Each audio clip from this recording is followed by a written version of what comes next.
Hello tout le monde, bienvenue sur Viens et suis-moi. Écoute et prête l'oreille, je suis Vaya Priar et je suis très heureuse de vous retrouver aujourd'hui pour une nouvelle étude du programme Viens et suis-moi, basée cette année 2025 sur les doctrines alliances. Et cette semaine, nous découvrons les sections 20 à 22 des doctrines alliances. L'œuvre du Sauveur consistant à faire paraître le livre de Mormon était à présent terminée, mais son œuvre en faveur du rétablissement ne faisait que commencer. En plus de rétablir la doctrine et l'autorité de la prêtrise, le Seigneur avait dit clairement dans des révélations précédentes qu'il voulait rétablir une organisation formelle, son Église. Le 6 avril 1830, plus de 40 fidèles se sont rassemblés dans la maison de Rondin de la famille Whitmer à Fayette, État de New York, pour être témoins de l'organisation de l'Église de Jésus-Christ. Certaines personnes se demandent pourquoi il était nécessaire qu'il y ait une Église organisée. La réponse se trouve au moins en partie dans les révélations qui sont en rapport avec cette première réunion de l'Église en 1830. Elle parle de bénédictions qui n'auraient pas été possibles si la véritable Église de Jésus-Christ n'avait pas été dûment organisée et établie dans les derniers jours. J'aimerais commencer par vous montrer une petite image pour parler de cette fondation de l'Église. Savez-vous quel événement important de l'histoire de l'Église a eu lieu dans cette petite maison en rondin de Fayette dans l'État de New York? L'Église a été organisée et officiellement établie. Le 6 avril 1830, environ 40 à 50 personnes se sont entassées dans cette petite maison et ont tenu la première réunion officielle de l'Église de Jésus-Christ dans les derniers jours. J'aimerais vous inviter à imaginer un moment le cadre pour cet événement important de l'histoire du monde. Le livre de Mormon étant traduit et publié, la prêtrise rétablie, un prophète appelé, le Seigneur était désormais prêt à rétablir son Église sur la terre. Au cours de cette réunion, des prières furent offertes, des dirigeants soutenus et ordonnés, la Sainte Seine administrée et une révélation prononcée. La section 20 des Doctrines et Alliances représente la première révélation canonisée de l'Église, officiellement organisée, et fut reçue et préparée par Joseph et Oliver sur une longue période avant la première conférence de l'Église tenue en juin 1830. Cette section porte sur l'organisation et le gouvernement de l'Église. Alors, comment appelle-t-on un document qui représente les principes fondamentaux d'une nation ou d'un organisme religieux? Le mot est constitution. Le surnom de la section 20 est la constitution de l'Église. Le mot constitution, qu'est-ce que c'est? Eh bien, c'est un ensemble de principes, je dirais fondamentaux ou de précédents établis selon lesquels un État ou une autre organisation est reconnue comme étant gouvernée. Nous allons donc trouver ici les principes et politiques fondamentaux de l'Église de Jésus-Christ nouvellement formée. La première chose que vous remarquerez probablement à propos de la section 20 est sa taille. Il y a beaucoup de versets. C'est une section qui est vraiment grande, comme vous pouvez l'imaginer, étant donné qu'elle est la constitution de l'Église. Et on y trouve 84 versets et il y en a beaucoup à digérer. Lorsque nous lisons le début de la section, le résumé de section nous indique certaines des divisions principales au sein de la section. Cependant, j'étudierai cette section selon un découpage personnel. Nous allons essayer d'identifier et d'examiner les principes fondamentaux et les fondements de l'Église. Quels sont-ils? L'on prend quelque chose de désorganisé et on veut le mettre en ordre, ce qui est exactement ce que Joseph Smith a fait dans cette section, organiser une église, mettre de l'ordre dans le chaos religieux de son époque. Rappelez-vous ce que Joseph avait demandé à l'âge de 14 ans dans le bosquet sacré. Il voulait se joindre à une église. Il voulait savoir laquelle de toutes les églises était vraie. Et nous connaissons la réponse qu'il a reçue. Mais maintenant, Dieu allait répondre à ce désir. Il allait donner à Joseph une église à laquelle il pourrait se joindre. Rappelez-vous également que le livre de Mormon venait d'être traduit et publié. Dans le livre de Mormon, il y avait une description de ce à quoi ressemblait l'Église et de la façon dont les ordonnances étaient accomplies et les registres tenus lorsque le Christ l'a organisé parmi les défis. Vous souvenez-vous où cela se trouve? Dans les 6 premiers chapitres de Moroni. Et vous remarquerez des similitudes frappantes entre la section 20 et les 6 premiers chapitres. Joseph et Oliver sont évidemment influencés par les enseignements du livre de Mormon. Ils rétablissent la même Église que le Christ a établie à l'époque, à la fois dans l'Ancien et le Nouveau Monde. Nous allons voir donc une liste de principes fondamentaux de l'Église mélangés à partir de cette constitution.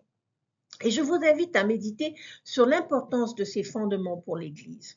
La première fondation, ce premier fondement est un principe que l'on voit tout au long de la section et ils ne viennent pas tous d'un même mot, mais ils tournent autour de la même idée. Et on le retrouve dans plusieurs versets de la section 20.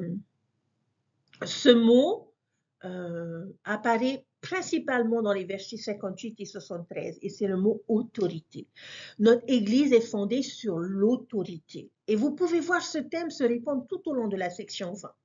Les versets 2 et 3 nous disent que les dirigeants généraux de l'Église sont appelés par Dieu et ordonnés à leur poste.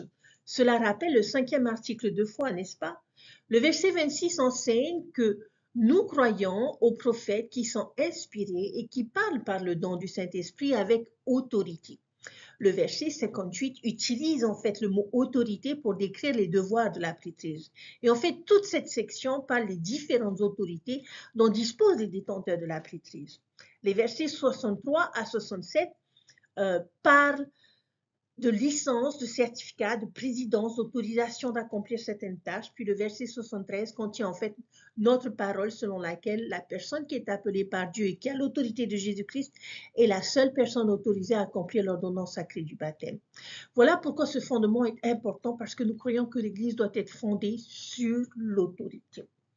La deuxième fondation, lorsque nous lisons les versets 17 à 26, nous retrouvons de nombreux principes religieux qui sont enseignés ici, tels que la réalité de Dieu, la création, les commandements, l'expiation, la résurrection, la foi, le repentir, le baptême, le don du Saint-Esprit, les prophètes, la miséricorde, les Écritures. Quelle est apparemment l'une des choses les plus importantes sur lesquelles l'Église est fondée? Eh bien, il s'agit de la doctrine. L'Église est fondée sur la doctrine.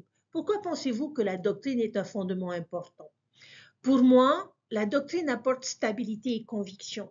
Une Église est fondée sur des vérités spécifiques, immuables et éternelles, auxquelles nous adhérons maintenant et avons toujours adhéré. La doctrine du Christ fait partie de ce roc sur lequel on nous dit de construire notre fondation. Les doctrines ne changent pas parce que Dieu ne change pas. Les politiques de l'Église ont changé, l'organisation de l'Église a changé, la compréhension de l'Évangile a changé et a mûri. Le monde qui nous entoure a changé et nous avons dû ajuster l'application des principes doctrinaux.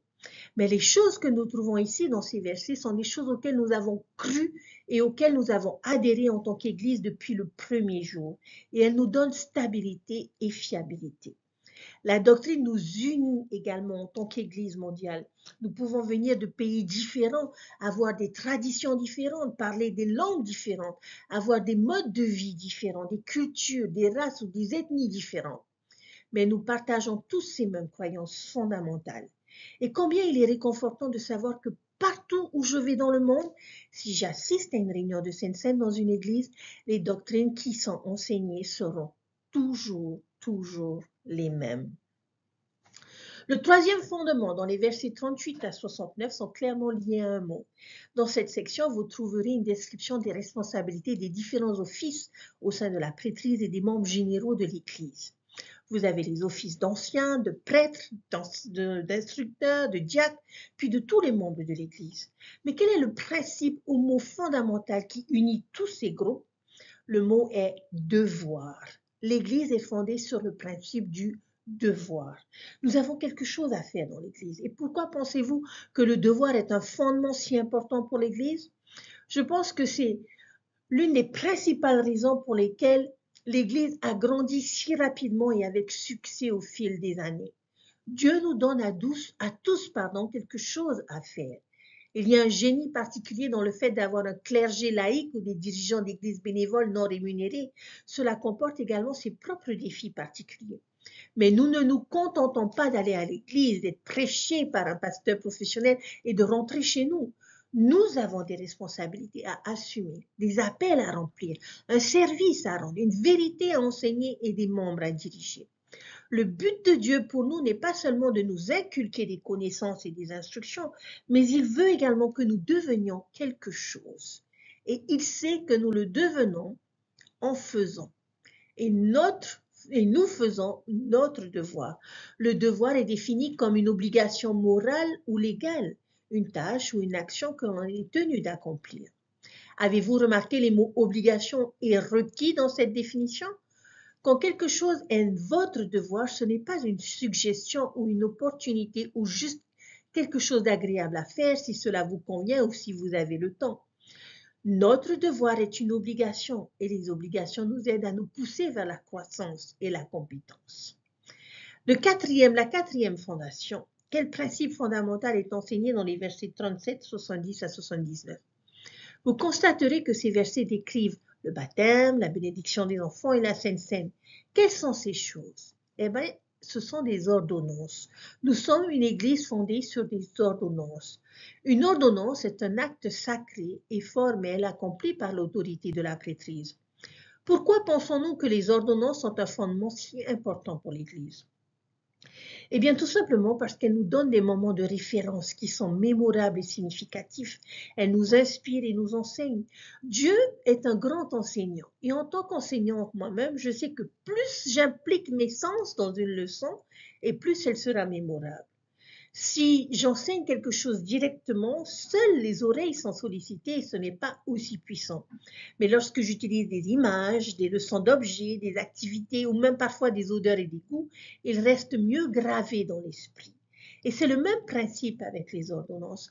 Les ordonnances sollicitent nos sens et fixent fermement leur signification dans notre esprit et notre cœur. De plus, les ordonnances enseignent.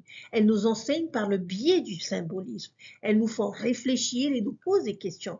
Pourquoi est-ce que je vais sous l'eau dans cette ordonnance? Qu'est-ce que cela est censé m'apprendre? Pourquoi posent-ils leurs mains sur ma tête? Quelle est la signification de cette action? Pourquoi est-ce que je mange ce petit morceau de pain et bois ce petit gobelet d'eau? Chaque fois que nous nous posons des questions comme celle-ci, nous donnons à l'esprit l'occasion de nous enseigner. Quelles sont les 3 ordonnances écrites dans la section 20? Le baptême, la Sainte Seine et la bénédiction des enfants. La bénédiction des enfants n'est pas une ordonnance salvatrice, mais elle est tout de même considérée comme une ordonnance. Et quelle chose spirituellement significative nous faisons avec des enfants innocents qui n'ont pas encore atteint l'âge de responsabilité? Eh bien, nous les bénissons simplement. Et c'est un geste magnifique.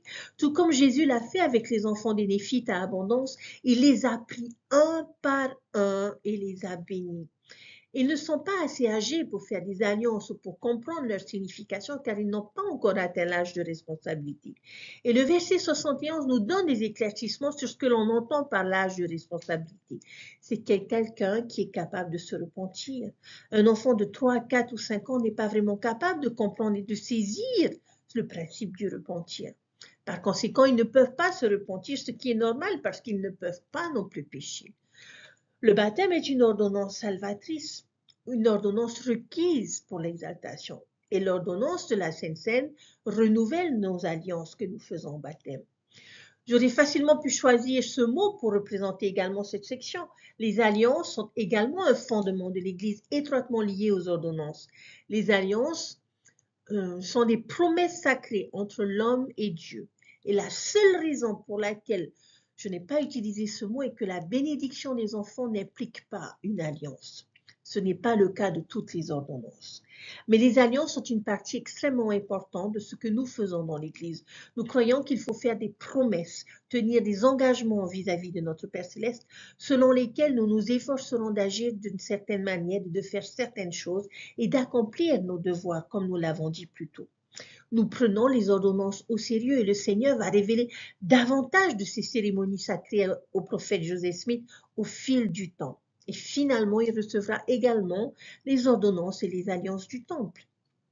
La 5e fondation est celle que nous pouvons tout simplement pas négliger. Et c'est un mot que l'on retrouve tout au long de la section. Quel est le mot répété? Je dirais le nom répété. Eh bien, il s'agit de Jésus-Christ. L'Église est fondée sur le Christ. Son nom est partout dans cette section. Et j'ai choisi de me concentrer uniquement sur le nom de Jésus-Christ dans ses références. La liste aurait été beaucoup plus longue si on avait inclus les titres comme le Fils unique ou le Seigneur. Pourquoi pensez-vous que c'est un fondement important pour l'Église? Nous ne pouvons pas le sortir de l'Église parce que c'est son Église et elle porte son nom. Je n'ai pas besoin de vous rappeler à quel point notre prophète actuel considère cela comme important. L'un de ses tout premiers discours lors de la conférence générale en tant que prophète concernait la façon dont nous nous référons à l'Église. Nous ne devons pas en retirer son nom. Nous ne sommes pas des Mormons, nous ne sommes pas des saints des derniers jours. Nous sommes membres de l'Église de Jésus-Christ, des saints des derniers jours. Comme Jésus lui-même l'a dit dans 3 Néphi, chapitre 27, verset 8. Nous devons tous, en tant qu'Église de Dieu, être édifiés sur lui et prendre sur nous son nom.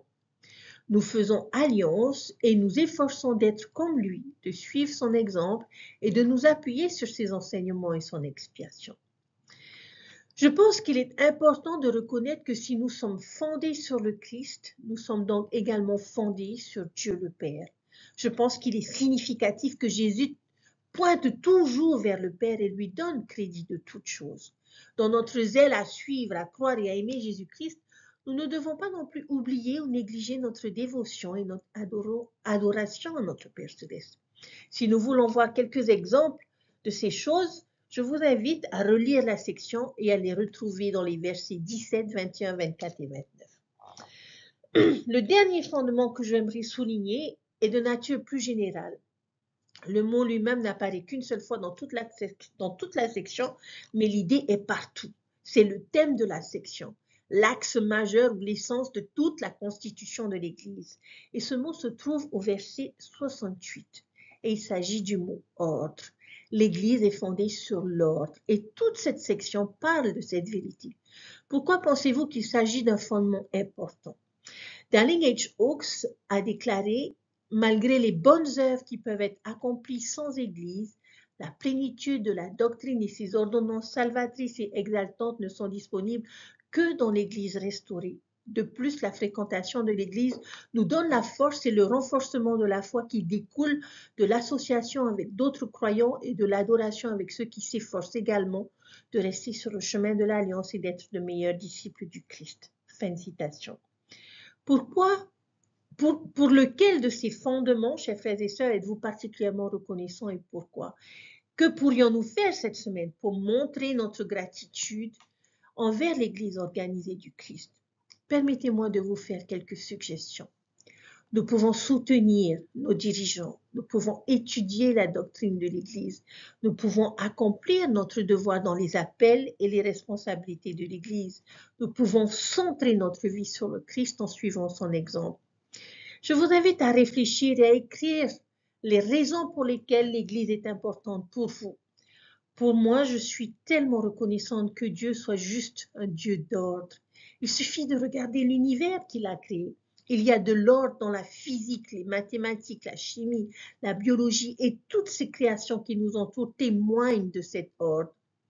N'est-il pas logique alors que sa religion, sa théologie, son Église soient également ordonnées? Je respecte toutes les grandes religions de ce monde. Il y a de la vérité dans chacune d'elles. Cependant, je n'ai jamais pu trouver une structure d'évangile plus ordonnée, plus simple, plus logique que dans l'évangile rétabli de Jésus-Christ, tel qu'il se trouve dans son Église des derniers jours. Les doctrines du plan du salut, la structure et l'autorité de la prêtrise, la progression claire des ordonnances et des alliances nous rapprochent du ciel. Je me souviens avoir lu une fois un fil de discussion en ligne où quelqu'un argumentait contre nos croyances et un certain nombre d'individus cherchaient à clarifier, à expliquer et à défendre nos croyances. Cette personne, visiblement frustrée de ne pas avoir le dessus comme elle l'espérait, a dit: « Eh bien, vous les Mormons, vous avez réponse à tout, n'est-ce pas ?» Et j'ai pensé que ce n'était pas une mauvaise chose. Ce n'est pas vrai, nous n'avons pas de réponse à tout. Mais je suis reconnaissante que nous ayons effectivement beaucoup de réponses. Je suis souvent réconfortée par le pragmatisme de l'Évangile. Cela a du sens et il me semble logique qu'il y ait un Dieu, que nous ayons un but dans cette vie et qu'il nous fournisse une organisation pour nous aider à comprendre la vérité éternelle qu'il nous donne, les Écritures, les prophètes et le don du Saint-Esprit pour nous aider sur notre chemin. L'Église est fondée sur l'ordre. Chers frères et sœurs, si nous prenons tous ces principes et nous les combinons en une seule déclaration, nous pourrions mettre en évidence la vérité que l'Église est fondée sur l'autorité, la doctrine, le devoir, les ordonnances, Jésus-Christ et l'ordre. Récemment, j'ai pu être témoin sur les réseaux sociaux, particulièrement aux États-Unis, de nombreuses critiques qui ont été formulées à l'encontre de ce que nous appelons la religion organisée.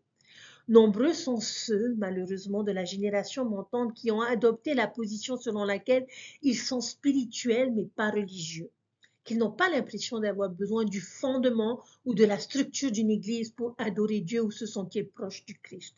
Ils ont l'impression qu'ils peuvent vivre l'évangile, vivre selon des principes moraux et ne pas se soucier des choses comme les réunions de l'église, les appels, les ordonnances, les devoirs et les normes.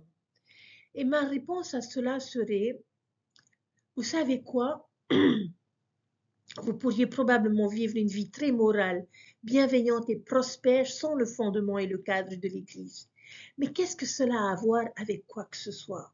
Il ne s'agit pas que de nous. Nous sommes tous nécessaires dans cet ordre et cette structure pour nous bénir les uns les autres, pour nous aider les uns les autres, pour nous fortifier les uns les autres et pour offrir nos dons spirituels uniques dans l'édification du royaume de Dieu. Je crains que si nous nous déconnectons de l'ordre et de l'organisation du Sion, nous nous retrouvions de plus en plus entraînés dans Babylone. Je suis tellement reconnaissante envers la religion organisée pour la solidité des fondations posées pour chacune de nos vies dans l'Église de Jésus-Christ. Je suis tellement reconnaissante envers tous les hommes et femmes merveilleux qui m'ont enseigné, servi, guidé et aidé. Je suis reconnaissante envers tous mes instructeurs de la primaire, mes dirigeants de jeunes filles, mes évêques, mes enseignants de séminaire, mes présidences de sociétés de secours, les apôtres et prophètes qui ont apporté lumière, foi et bonheur dans ma vie. Je suis reconnaissante pour toutes les opportunités qui m'ont été données de servir, de diriger et d'enseigner les personnes. Cela m'a également apporté de la joie, de la croissance et de la foi. Je ne sais vraiment pas où je serais sans l'ordre de l'Église.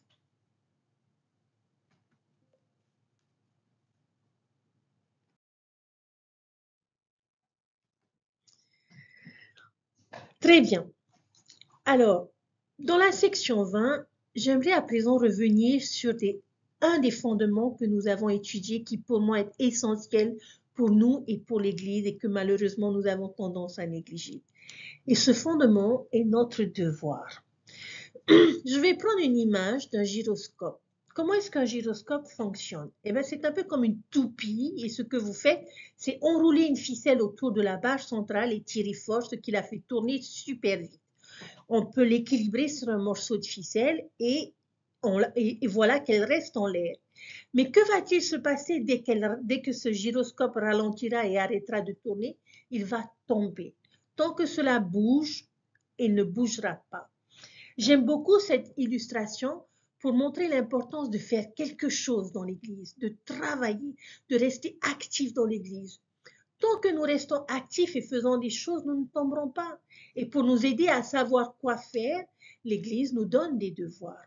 Il y a un verset dans la section 18 de la semaine dernière dont j'ai parlé un petit peu, qui est le verset 44 et que j'aimerais rappeler aujourd'hui, qui dit « Et j'accomplirai par vos mains une œuvre merveilleuse parmi les enfants des hommes, au point d'en convaincre beaucoup de leurs péchés, afin qu'ils viennent au repentir et qu'ils viennent au royaume de mon Père. » Dans ce verset, il dit « Je ferai des merveilles parmi les enfants des hommes ». C'est donc son œuvre et il va l'accomplir. Et comment va-t-il accomplir son œuvre?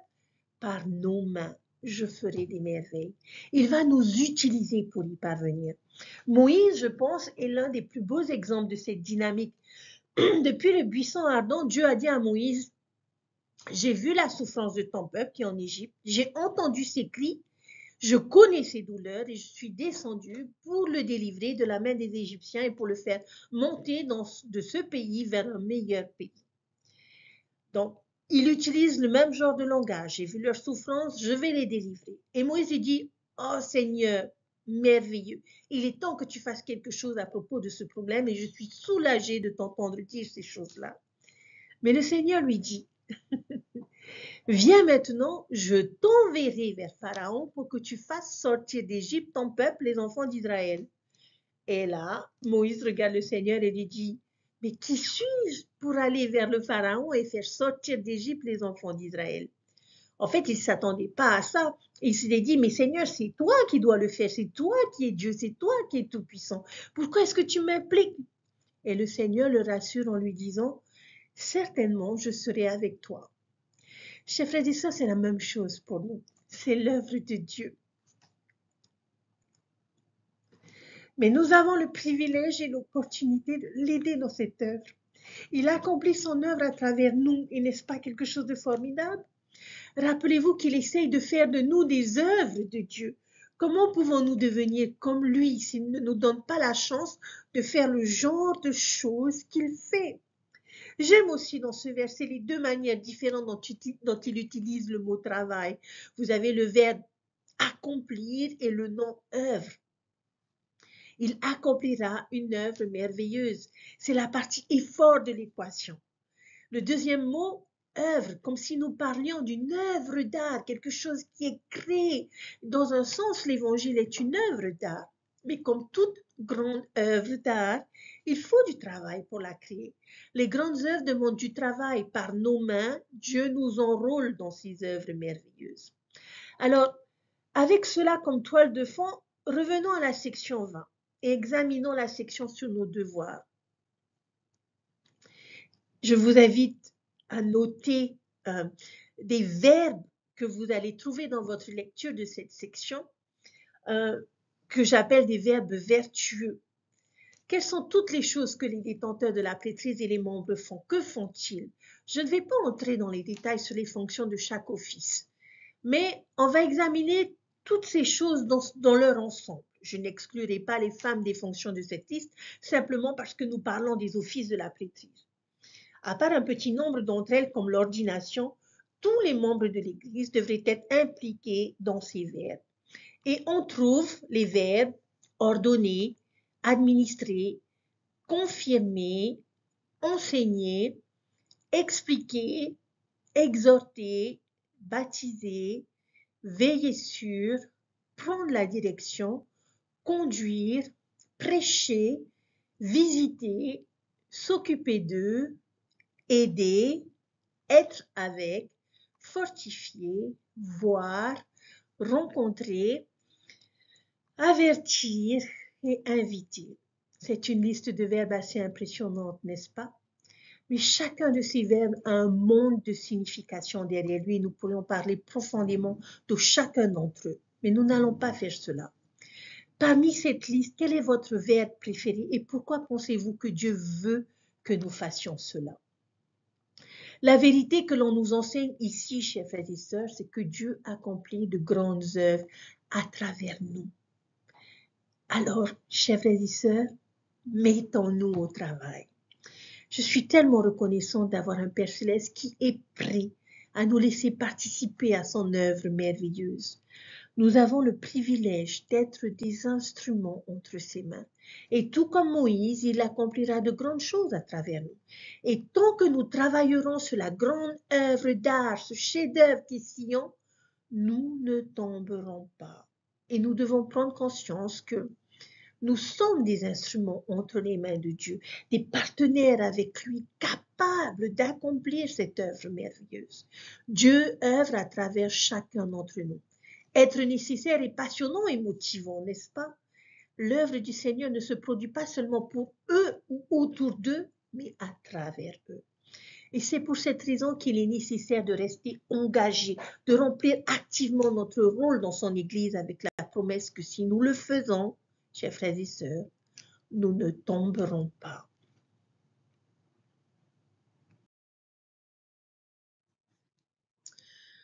Pour la section 21, j'aimerais vous raconter cette petite histoire qui a été racontée par Joseph P. Whitling lors de la conférence générale. Voici ses propres mots. Le 26 décembre 2004, un puissant tremblement de terre a frappé la côte indonésienne, créant un tsunami meurtrier qui a tué plus de 200 000 personnes. Ce fut une terrible tragédie. En une seule journée, des millions de vies ont été bouleversées. Mais il y avait un groupe de personnes dont le village avait été détruit, mais qui n'a subi qu'une seule victime, qui n'a pas eu une seule victime, pardon. Pourquoi? Parce qu'ils savaient qu'un tsunami allait arriver. Les Moken vivent dans les villages sur les îles au large des côtes de la Thaïlande et de la Birmanie. Cette société de pêcheurs dépend de la mer. Depuis des années, voire des milliers d'années, leurs ancêtres étudient l'océan et transmettent leur savoir de père en fils. Ils ont notamment pris soin d'enseigner ce qu'il fallait faire lorsque l'océan se retirait. Selon leur tradition, lorsque cela se produisait, le laboun, une vague qui dévore les gens, arrivait peu après. Lorsque les anciens du village ont vu les signes redoutés, ils ont crié à tout le monde de courir vers les hauteurs. Tout le monde n'a pas écouté. Un pêcheur âgé a déclaré « Aucun des enfants ne m'a cru ». En fait, sa propre fille l'a traité de menteur. Mais le vieux pêcheur ne céda pas avant que tous les villageois aient quitté le village et grimpé sur des terres plus hautes.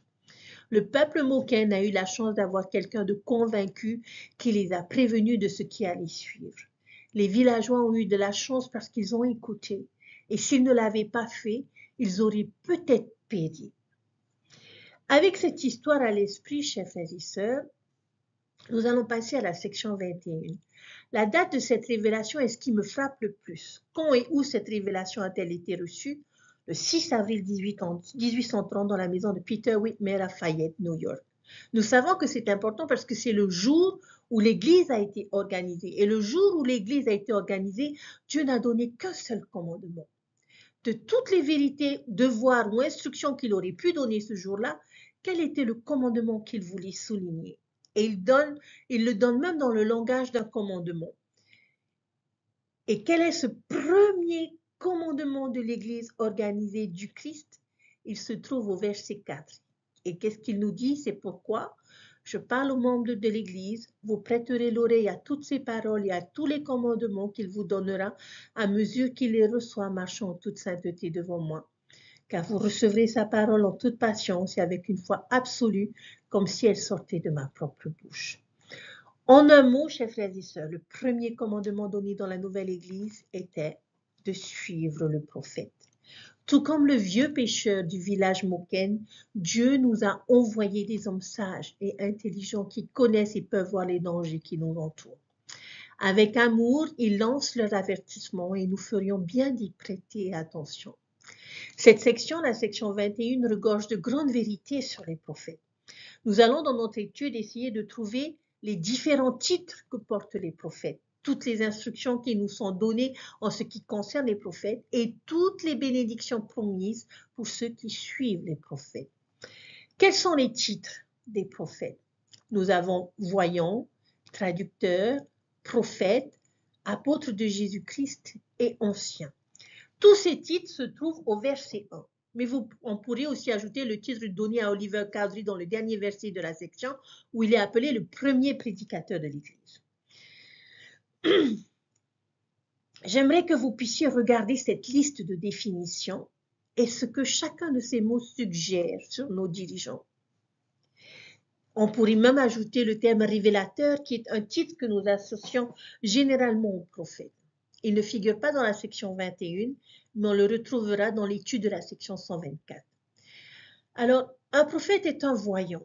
Un voyant est quelqu'un qui voit. Quelqu'un qui court est un coureur. Quelqu'un qui nage est un nageur. Quelqu'un qui voit est un voyant. Les prophètes peuvent voir des choses que nous ne pouvons pas voir et nous devons donc apprendre à faire confiance à leur vision.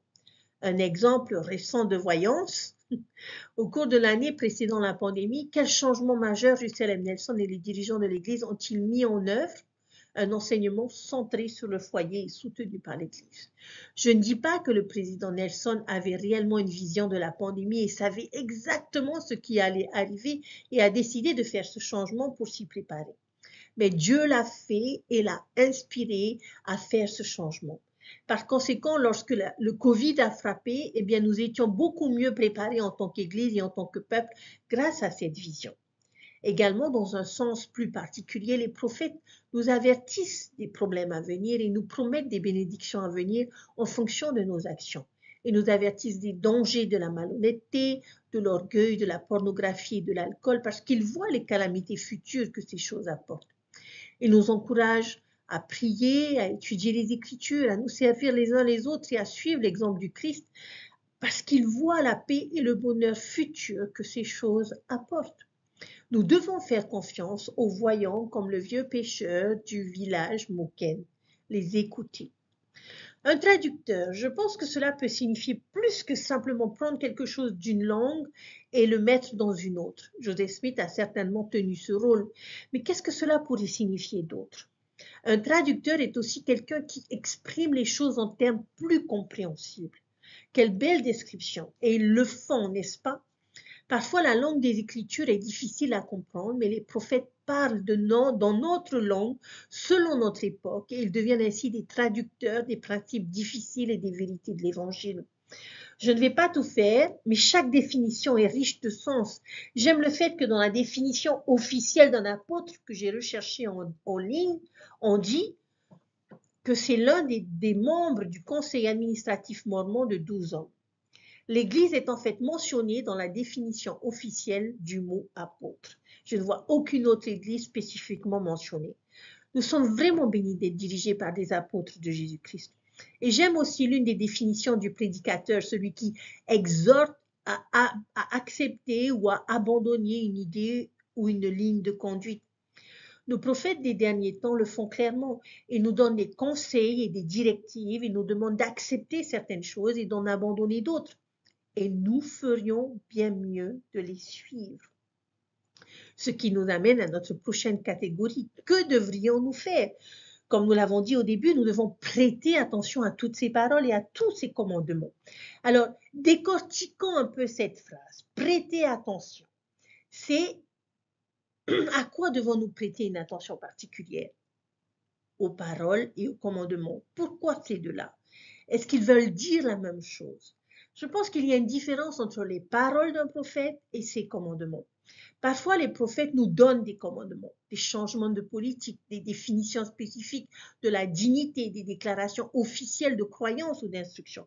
D'un autre côté, ils nous donnent souvent leurs paroles. Ils offrent des conseils, des orientations, des avis, des idées qui ne sont pas formulées dans le langage d'un commandement. Nous devons aussi prêter attention à ces paroles. La parole de sagesse de la section 89 est un bon exemple de ce principe. Lorsqu'elle fut donnée pour la première fois, elle fut introduite par la phrase « non par commandement ou contrainte, mais par révélation et par la parole de sagesse ». Aujourd'hui, elle est finalement devenue un commandement. Mais c'est parfois le genre de sagesse que les prophètes nous donnent. Ils nous donnent leur parole de sagesse, ils nous encouragent et nous invitent à faire certaines choses. Espérons que nous n'ayons pas l'attitude de dire, eh bien, ce n'est pas comme si c'était un commandement, c'est juste un conseil, et c'est leur conseil. Un conseil qui est quand même inspiré et qui vient directement de Dieu. Alors, pourquoi ne devrions-nous pas le suivre? C'est juste que Dieu ne veut pas nous commander en toutes choses. Mais j'espère, chers frères et sœurs, que nous sommes assez sages pour prêter attention à la fois à leurs paroles et à leurs commandements. Un exemple rapide. Est-ce que vous vous souvenez du président Hinckley qui a mis en garde les membres de l'Église contre les dangers d'une dette excessive? Je connais un homme qui a dit qu'il était présent le soir où le prophète a dit cela. Il a dit que cette nuit-là, il avait suffisamment de biens pour rentrer chez lui et payer toutes ses dettes, y compris sa maison. Puis les problèmes financiers de 2007 et de 2008 ont frappé et il a dit « Maintenant, j'aurai de la chance si je parviens à garder ma maison. » Le conseil de rembourser nos dettes n'a pas été donné dans le langage d'un commandement, mais en parole. Et nous serons bénis si nous prêtons attention aux deux. Marcher en toute sainteté, et nous devons recevoir leurs paroles comme si elles venaient de la bouche de Dieu. Dans Doctrine et Alliance, section 1, verset 38, me vient à l'esprit. Nous devons recevoir leurs paroles avec patience et foi. Ce sont deux grands mots. Pourquoi avons-nous besoin de patience et de foi? Parce que comme nous l'avons mentionné avec le mot voyant, nous ne pouvons pas toujours voir ce qu'ils font. Parfois, le problème, la conséquence ou le défi sont si lointains dans le futur que nous pouvons commencer à douter de ce qu'ils disent voir. Ils sont comme les sentinelles dans la tour, mais nous sommes en bas et nous regardons dehors et nous ne pouvons pas voir quel est le problème. C'est là que la patience et la foi sont nécessaires. C'est extrêmement important pour les jeunes de l'Église en particulier de comprendre cela. Lorsque nous lisons les normes dans la brochure Jeunes, soyez forts, il y a des avertissements. Et parfois, on regarde dehors et on dit, je ne vois pas quel est le problème, je ne vois pas pourquoi c'est une règle, je ne vois pas pourquoi c'est si grave. Et j'ai juste envie de répondre, vous avez raison, vous ne voyez pas. Et c'est le problème. C'est pourquoi vous devez avoir de la patience et de la foi dans la vision de ceux qui voient, de nos voyants et prophètes. Nous pourrions également ajouter à cette liste travailler dans la vigne et croire en ses paroles.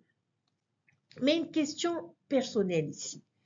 Quel est le conseil spécifique des prophètes pour lequel vous êtes reconnaissant? Voici les promesses qui nous sont faites si nous prêtons attention aux paroles des prophètes. Les portes de l'enfer ne prévaudront pas contre nous.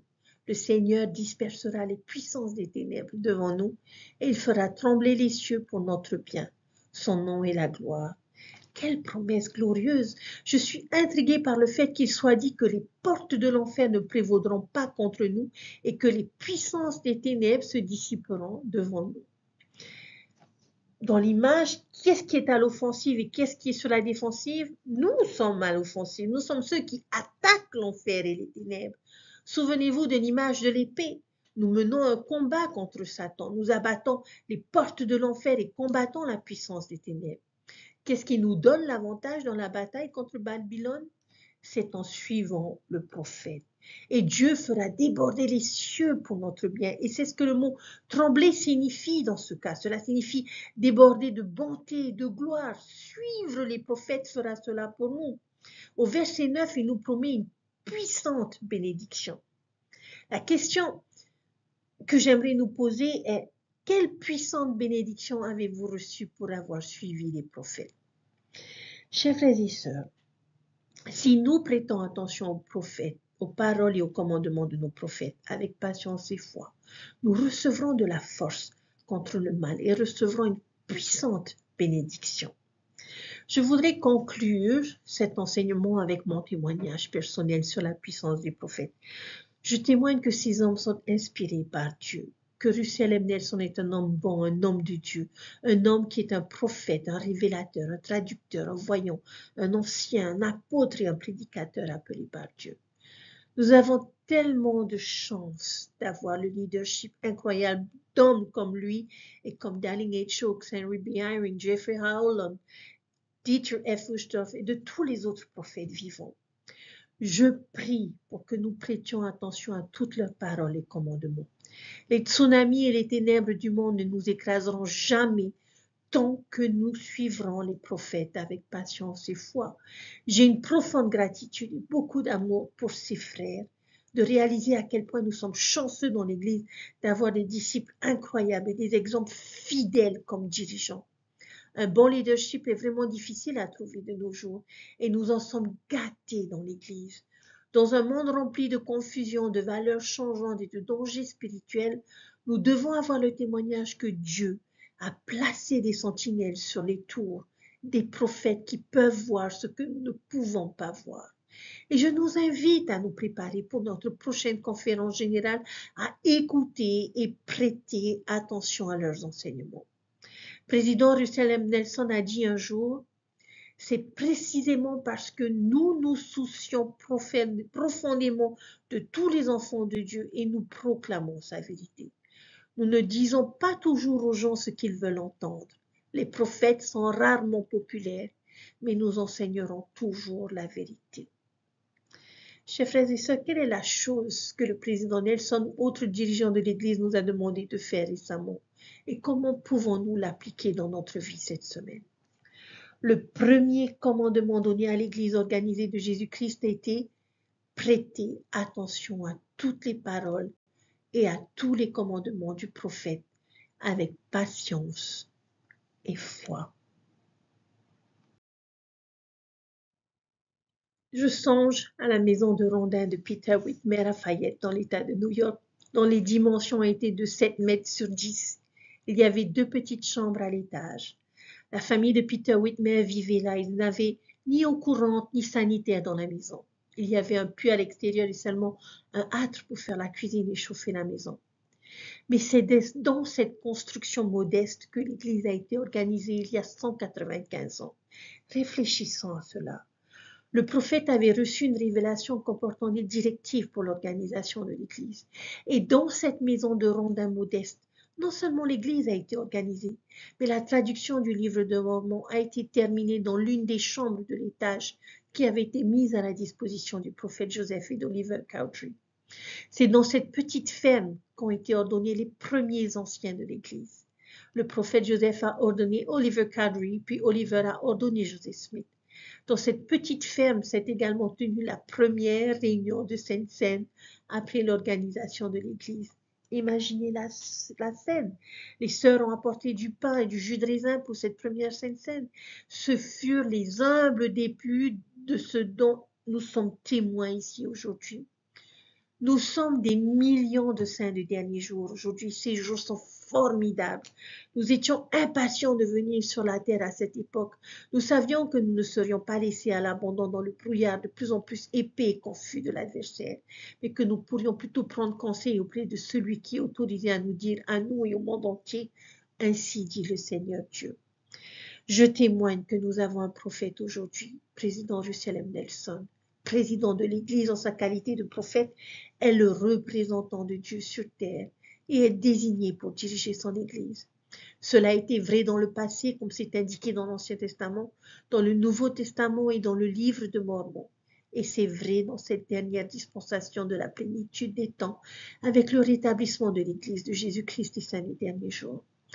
La plénitude de la doctrine et ses ordonnances du salut et de l'exaltation ne sont accessibles que dans l'Église rétablie. Depuis le commencement, Dieu s'efforce de rassembler et d'organiser ses enfants afin de réaliser notre immortalité et notre vie éternelle. Pour atteindre cet objectif, il nous a commandé d'édifier des lieux de culte. Nous y recevons de la connaissance et les ordonnances du salut et de l'exaltation. Nous y contractons et respectons des alliances qui nous lient à notre Sauveur Jésus-Christ et nous y sommes dotés du pouvoir de la divinité et nous y réunissons souvent pour nous souvenir de Jésus et nous fortifier mutuellement en lui. L'organisation de l'Église et ses bâtiments existent pour notre profit spirituel. L'Église est l'échafaudage avec lequel nous édifions des familles éternelles. Mes chers frères et sœurs, ne sous-estimons pas l'œuvre merveilleuse que le Seigneur accomplit à travers nous, qui sommes son Église en dépit de nos manquements. Parfois nous donnons et parfois nous recevons, mais nous sommes tous une seule et même famille en Christ. Son Église est la structure qu'il a donnée pour nous guider et nous bénir, tandis que nous l'adorons et nous servons les uns les autres. Frères et sœurs, prenons conscience du privilège que nous avons d'appartenir à l'Église de Jésus-Christ, où nous unissons notre foi, notre cœur, nos forces, notre esprit et nos mains pour que le Seigneur accomplisse ses grands miracles. Ainsi, le corps de l'Église du Christ n'est pas un seul membre, mais il est formé de plusieurs membres. Et je témoigne qu'en tant qu'Église du Christ, c'est par nous, comme l'a enseigné le président Nelson, que notre Sauveur et Rédempteur Jésus-Christ va accomplir certaines de ses œuvres les plus puissantes d'ici à son retour.